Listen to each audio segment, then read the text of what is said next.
Now I would like to invite Arianna Huffington to please come up.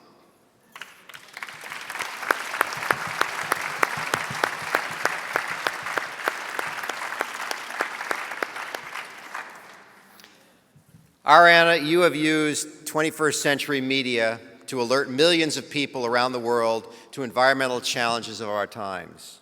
Your groundbreaking ventures have mobilized citizens' action and helped transform our work. On behalf of NRDC, it is my honor to present NRDC's 2011 Forces for Nature Award to Arianna Huffington.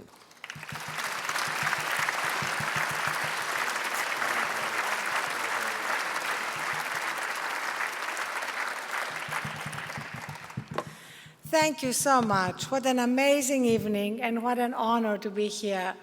You know, it's actually very appropriate to have Dan and Seth here together.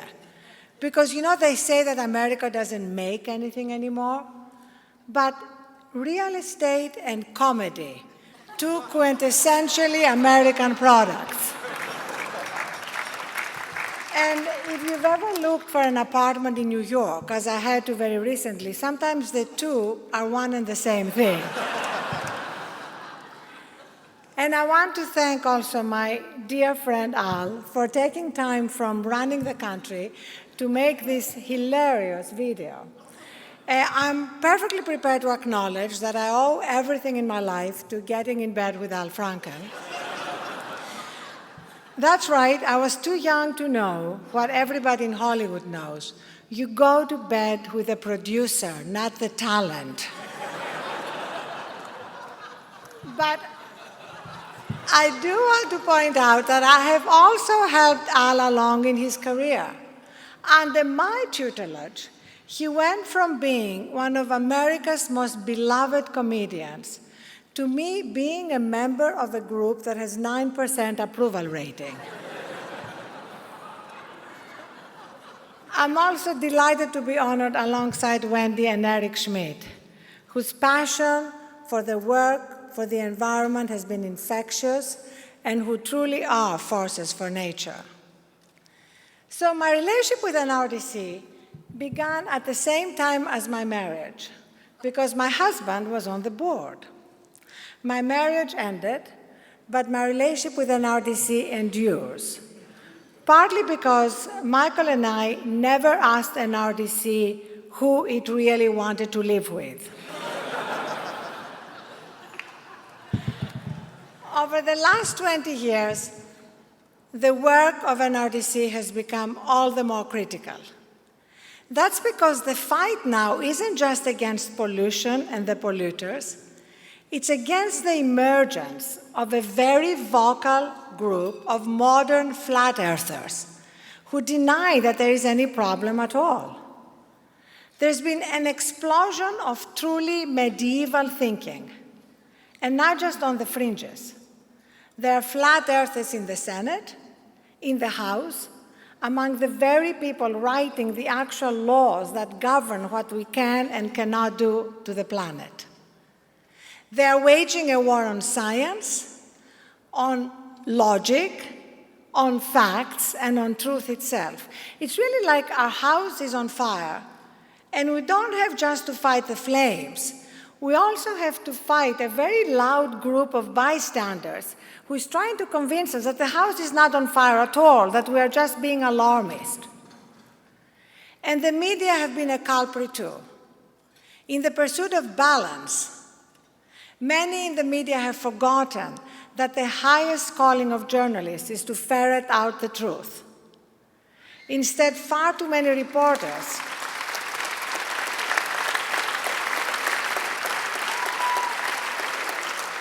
like Pontius Pilate, they wash their hands of finding the truth and consider presenting two sides to the climate change story, proof of their objectivity. So you have, Al Gore on the one hand giving us warnings about global warming, and Senator Inhofe on the other hand telling us that global warming is a hoax, and that's supposed to be journalism? Not every story has two sides. And the truth is not often to be found in the middle, actually, very often it's solidly on one side or the other. The Earth is not flat, for example.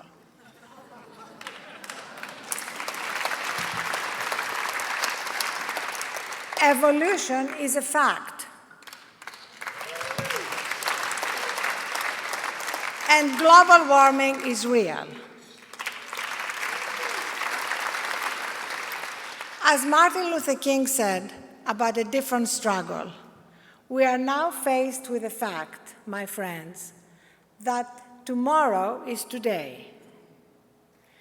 This urgency, this sense of urgency is what got Laurie David and me to launch the Detroit Project in 2001. She was actually very much a mentor to me, and I really value the incredible work she has done then and since. And then, in June 2008, it was again that same commitment to this cause that made us launch HuffPost Green, which has since become one of our most popular sections and the most highly trafficked green section online. And since our merger with AOL, we've been able to invest many more resources in investigative reporting and great journalism on this issue. So thank you, team.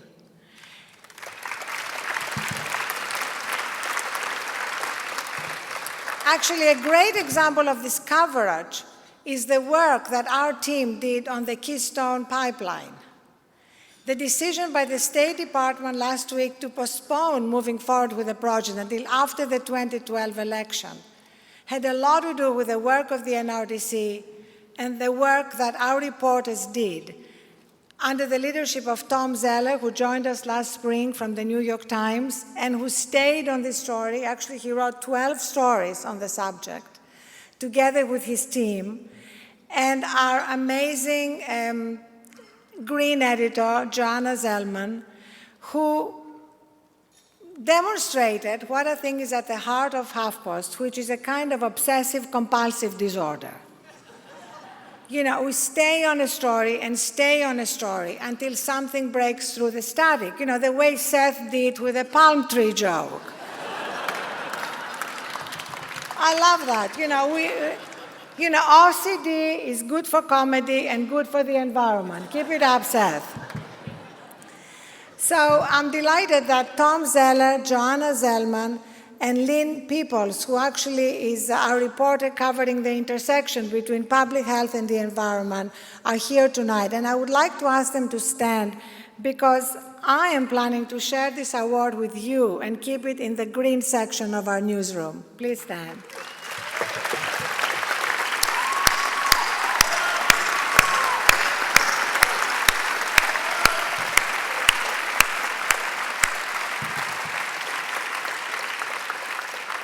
So let me end by saying that Dr. King was right. Tomorrow is indeed today. And what we do today will deeply affect our tomorrows and the tomorrows of our children. And there are 9 million children today who've been diagnosed with asthma, much of it caused by the explosion of toxins in the environment. At a time when these children should be growing and discovering and playing with abandon, far too many of them are sent to school supplied with pencils, rulers, and inhalers. So for many people, the signature image of climate change is the disappearing snow cap atop Mount Kilimanjaro. But for me, it's the image of these children. And I saw them in a playground in Auckland recently, having to stop playing at recess so they can suck on their inhalers. This is a cause that completely transcends political ideology, that truly is beyond left and right. It's a health issue, it's a moral issue, it's our deepest obligation to our children, and I can't thank you enough for this honor and for all your pioneering work for so many years. Thank you.